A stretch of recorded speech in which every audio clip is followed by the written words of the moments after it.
No end in sight for the trade war. Human rights become America's secret weapon.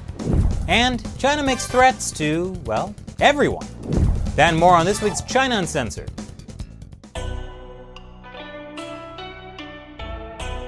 This is China Uncensored. I'm Chris Chappell. This week's China news headlines. The U.S.-China trade war looks like it's going to be a long one.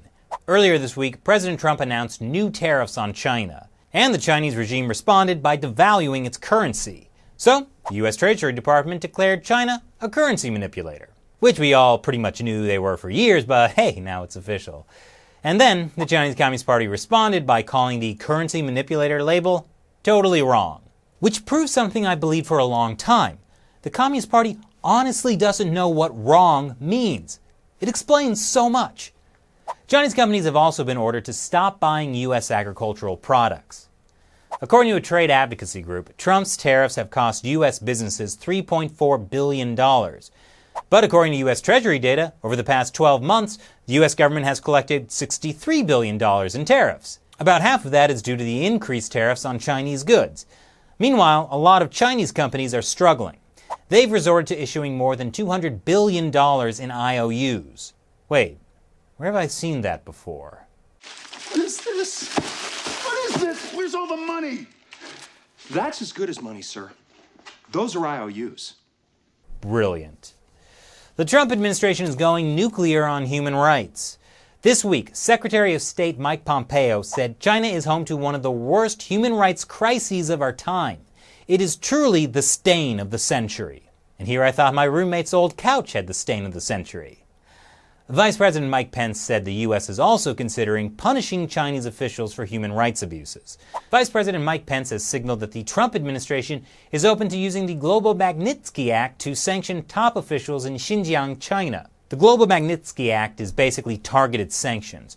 Rather than hitting an entire country, it targets specific officials involved in crimes. It prevents them from traveling to the U.S., seizes any property they own in the U.S., and punishes companies and banks for doing business with them. It basically cuts these officials off from the high-end lifestyle they typically enjoy in the Western world. No more sipping espresso martinis in Miami. Tragic. Pence also met with representatives of religious groups persecuted in China, including Christian, Uyghur Muslim, and Falun Gong representatives. In response, the Chinese Communist Party couldn't decide whether to condemn the meeting or just pretend the persecuted groups didn't exist. Tough choices. And late last week, a Uyghur man was detained in Qatar. They were going to deport him back to China, so he made an impassioned plea over social media. After a story spread on social media, he was put on a plane to the U.S. Yes, the U.S. State Department rescued a Muslim refugee and confused a lot of Americans. But if human rights aren't enough of a weapon against the Chinese Communist Party, there are always actual weapons. The U.S. has withdrawn from the INF Treaty. That's the Intermediate Range Nuclear Forces Treaty. The reason the State Department says is the Russian Federation's continuing violation of the treaty.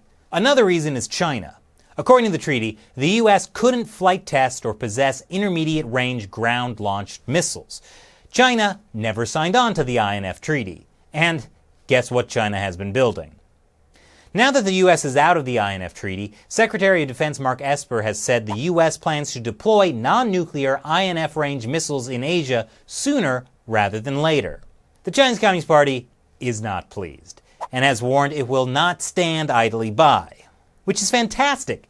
The CIA already said a year ago we're in Cold War II, and now we have a right proper arms race going on. You know what that means? James Bond movies will be good again. The real question is, will she be a trigger-happy womanizer like the previous 007s? But it's not just U.S. missiles China has to worry about. Taiwan is developing a new supersonic cruise missile. But from a certain point of view, doesn't that really just mean China is developing a new supersonic cruise missile? What's that, Shelley? No? Okay. Taiwan is reportedly building 20 of the Yunfeng missiles as well as 10 truck-based launchers. This would give Taiwan the ability to hit many of the Chinese military bases that would potentially be involved in an assault on the island nations. And even NATO is getting involved. The Secretary General Jens Stoltenberg says NATO needs to address, quote, the rise of China. Specifically, how China is investing heavily in critical infrastructure in Europe, its increased presence in the Arctic, and also increased presence in Africa and in cyberspace. Of course, the real question is whether NATO will actually do anything. Meanwhile, China is threatening India. In a few months, India will be starting trials for 5G systems in the country. But the Indian government has yet to make it clear whether or not they'll let the Chinese telecom company Huawei join. Countries around the world have been joining the United States' call to ban Huawei over national security concerns. But it's a good thing the Communist Party is so good at diplomacy. They know just how to soothe any fears India may have. With threats.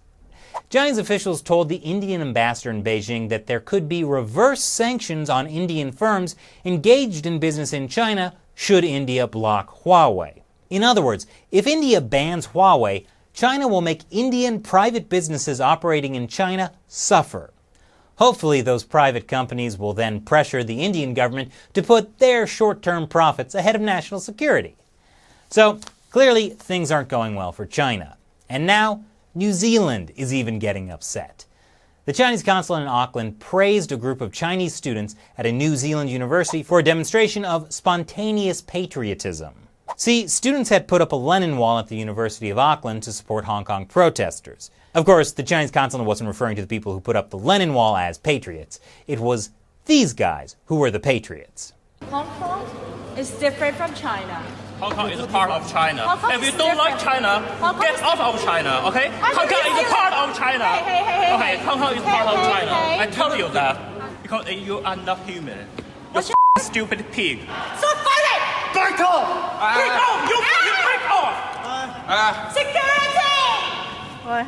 I'm pretty sure she fell on purpose, but it made international news, so good on her. Of course, that didn't stop mainland Chinese students from allegedly wrecking the Lenin Wall. The good news is, the New Zealand government has rebuked China over its recent comments and actions where it sought to suppress freedom of speech and voice support for violent opposition to Hong Kong protesters in New Zealand. Meanwhile, in the land down under, a Chinese student, clearly not a patriot, joined a local protest in support of Hong Kong protesters. A few days later, Chinese officials visited his parents in China, and they warned them not to let the student participate in any more protests, so that his family could stay safe. Also, his parents had to reassure the officials that their son was loyal to the Communist Party, which proves again that Chinese Communist Party influence in liberal democracies is nothing to worry about. Oh, and then masked men destroyed a Lenin Wall at another university in Australia. And with the destruction of that Lenin Wall, the Hong Kong protesters have been defeated. Right. By the way, school is starting soon, and if you're a university student, why not set up your own Lenin Wall? Be sure to take lots of pictures and video of what happens, and send it to me on the China Uncensored Facebook page or my Twitter account @China Uncensored. And showing that the Communist Party is really losing its grip, it has banned Chinese movies and actors from going to one of the biggest movie award ceremonies in Asia, because it's in Taiwan. And thus, Taiwan fell and became a part of mainland China once again. Wow, such good strategies the Communist Party comes up with. And that's it for this week's China News Headlines. And now, it's time for me to answer a question from one of you, a fan who supports China Uncensored with $1 or more per episode by contributing through Patreon. Large, though, asks, do you think that the PRC will conduct a military intervention in Hong Kong in the near future? Well, that is certainly the question everyone is asking. Certainly the Chinese Communist Party has been hinting about that. And let's not forget the PLA garrison in Hong Kong making videos showing them fighting unarmed protesters. But currently, top communist leaders are at the annual Beidaihe meeting. And guess what? Jiang Zemin, the 92-year-old former president and a heavyweight among party elders, is expected to attend the conclave this year. And if you've been watching the show, you know Jiang Zemin is behind a faction trying to undermine Xi Jinping. And I'm sure he'd love for things to go Tiananmen in Hong Kong, because that would be very bad for Xi Jinping. But probably nothing concrete will happen until that meeting wraps. And secretive party meetings are so secretive, so who knows what will come out of it. Thanks for your question. And thanks to everyone watching. We could not make this show without your support, whether it's supporting us through Patreon or just watching and sharing the show with your friends and family. So, thank you from me and everyone on the China Uncensored team. Once again, I'm Chris Chappell. See you next time.